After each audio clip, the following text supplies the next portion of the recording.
البدع والأهواء، أهل البدع العقائدية وأهل البدع السياسية. نقول بيننا وبينكم السلف، بيننا وبينكم الكتب، كان فيقول البدع بيننا وبينكم. Al-Hadisul Rabi' wal Arba'un ba'da arba'imi'ah. Hadis ke-444 untuk cetakan yang ini. Wa an Ubadah bin Samit radhiyallahu an qala Rasulullah sallallahu alaihi wasallam. Ini hadis beliau sampaikan menjelang kematian di hadapan apa? As-Sunabihi.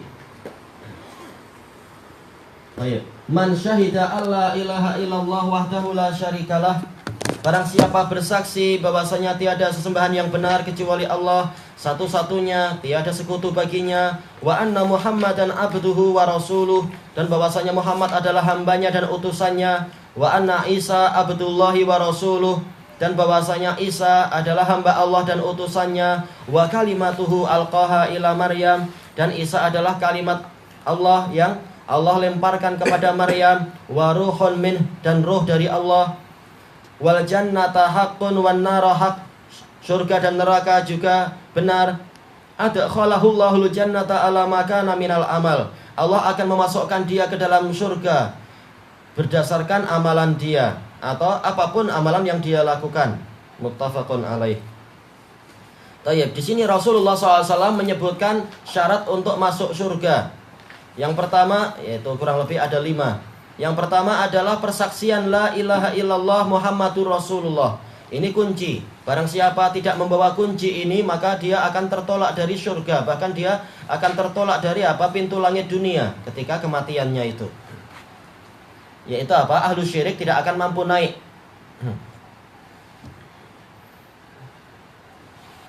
Kenapa? Karena terkait dengan masalah itu, ketika orang itu tertolak dari pintu langit dunia dan dihempaskan kembali ke alam kubur, rohnya itu, Rasulullah membacakan ayat, wa may yusyrik billahi faka'annama kharra minas sama fatakhtafuhu at-tayr aw tahwi bihi rihu fi makanin sahiq. Barang siapa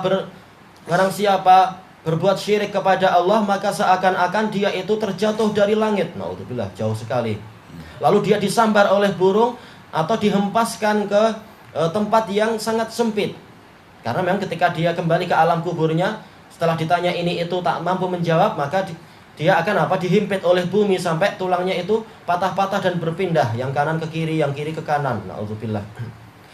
Berarti apa? Syarat pertama ini harus terpenuhi. Betul-betul dia bersaksi la ilaha illallah. Dan persaksian itu sebagaimana kata Ibnu Abil Is Al-Hanafi, dia itu adalah persaksian hati, persaksian lisan, dan persaksian anggota badan. Lisan harus mengucapkan itu, tapi juga apa? Harus dibuktikan dengan anggota badan. Tidak lagi bergantung kepada tangkal-tangkal ataupun percaya kepada apa? Berita-berita jin atau ramalan-ramalan bintang dan seterusnya. Harus apa? Dibuktikan itu. Dan juga hatinya meyakini memang hanya Allah lah yang layak untuk disembah. Tidak lagi bergantung kepada tangkal-tangkal atau bergantung kepada benda-benda keramat dan sebagainya. Kemudian dikuatkan lagi, wahdah, satu-satunya, jangan cari yang lain lagi, sudah cukup Allah. Jangan cari sesembahan yang lain, kebergantungan pada yang lain, dan seterusnya. Cukup Allah. La syarikalah, tidak ada sekutu baginya. Tidak layak ibadah itu masih dipersekutukan. Wa anna Muhammadan abduhu wa rasuluh. Demikian pula persaksian dari 3 sisi, bahwasanya Muhammad memang hamba Allah dan utusannya. Kalau memang Muhammad adalah hamba Allah, maka tidak boleh kita berlebihan di dalam mengagungkan beliau, sampai berdoa pada beliau, sampai menamakan anak dengan Abdur Rasul, seperti kebiasaan sebagian orang di Yaman itu, Abdur Rasul, apalagi sampai Abdul Husain dan semacamnya. Ini adalah apa? Syirik. Rasul Nabi Muhammad saja tidak boleh untuk apa? Dijadikan sebagai peribadatan, apalagi apa? Yang selain beliau. Tayyib. Dan juga beliau adalah utusan Allah. Berarti apa? Utusan Allah adalah yang membawa wahyu, yang membawa syariat. Berarti apa? Jangan kita mencari syariat yang lain. Jangan kita membuat syariat sendiri. Seakan-akan kita tidak percaya beliau adalah utusan yang sudah tepat. Seakan-akan kita menuduh beliau itu masih menyembunyikan sebagian jalan kebaikan, tidak diajarkan pada kita, sehingga kita masih cari jalan yang lain. Harus membuktikan ucapan Muhammadur Rasulullah dengan apa? Praktek sehari-hari memang kita taat pada beliau, bukan malah taat kepada jalan-jalan yang lain yang dibuat oleh yang bukan Nabi dan Rasul. Tayyib. Wa anna Isa abdullah. Kemudian yang ketiga adalah meyakini bahwasanya Isa adalah hamba Allah. Bukan sebagai apa? Bukan sebagai sesembahan, bukan sebagai anak Allah dan seterusnya. Harus meyakini itu. Tayyib. Wa rasuluh, dan Isa adalah utusan Allah. Bukan apa? Bukan anak zina, bukan pula apa? Orang yang berdusta atas nama Allah, tapi beliau adalah utusan yang mulia. Kemudian yang ketiga, wa kalimatuhu alqaha ila Maryam. Dan Isa adalah kalimat yang datang dari Allah, yang Allah lemparkan kepada Maryam. Inna masala Isa indallahi kamathali Adam khalaqahu min turabin tsumma qala lahu kun fayakun. Permisalan Nabi Isa di sisi Allah adalah seperti permisalan Nabi Adam. Nabi Adam diciptakan dari tanah. Sementara apa? Sementara Isa itu juga diciptakan dengan kalimat kun. Jadilah, maka jadilah dia. Jadi Nabi Isa bukan apa? Bukan pecahan dari zat Allah atau bagian dari zat Allah, tapi dia tercipta dengan kalimat kun sebagaimana makhluk-makhluk yang lain. Dia disamakan dengan Adam dari sisi apa? Dia adalah makhluk. Dia bukan apa? Bagian dari Allah Ta'ala. Cuma kalau Nabi Adam khusus, yaitu apa? Diciptakan dari tanah dan apa itu? Diciptakan dengan tangan Allah Ta'ala. Adapun Nabi Isa adalah dengan kalimat kun sebagaimana makhluk-makhluk yang lain. Ini makna kalimatuhu alqaha ila Maryam. Jadi Nabi Isa bukan anak zina sebagaimana tuduhan dari orang-orang Yahudi yang dengki itu. Tapi apa? Beliau adalah memang ciptaan Allah, tapi tidak seperti manusia biasa yang terbentuk dari ayah dan ibu. Cuma apa? Memang Allah Ta'ala mengkhususkan Maryam dengan apa? Dengan memiliki anak tanpa adanya suami dan semacam itu.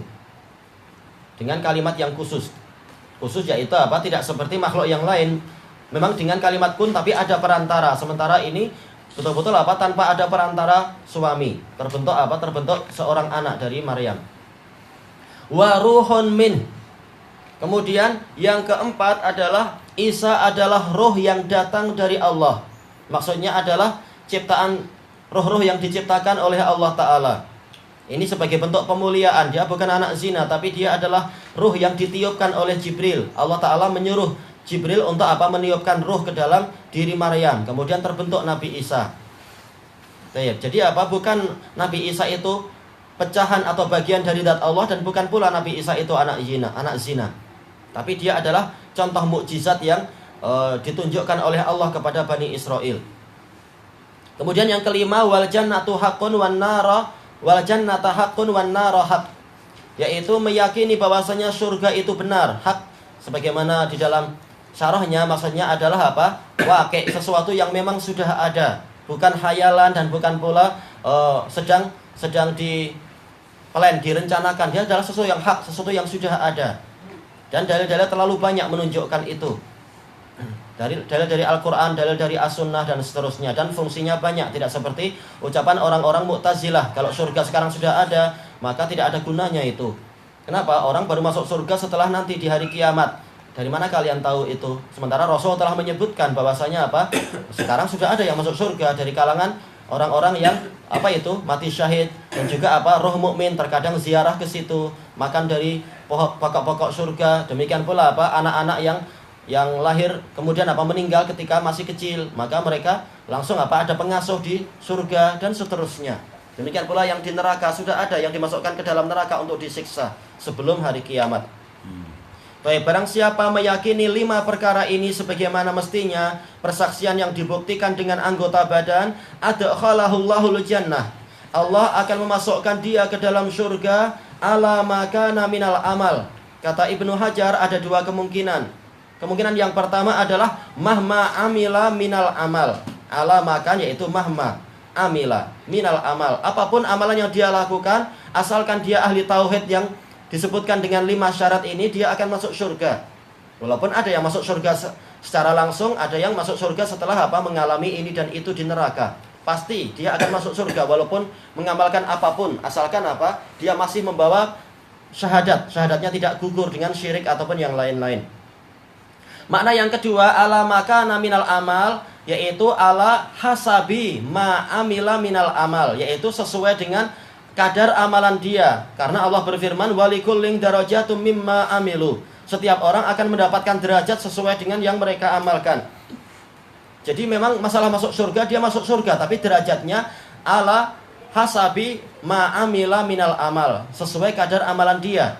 Kalau dia ibadahnya bagus, maka dapat surga yang tinggi. Kalau ibadahnya kualitinya rendah, maka tentunya derajat surganya juga tidak seperti yang di atas-atas. Baik. Ilahuna wallahu a'lam.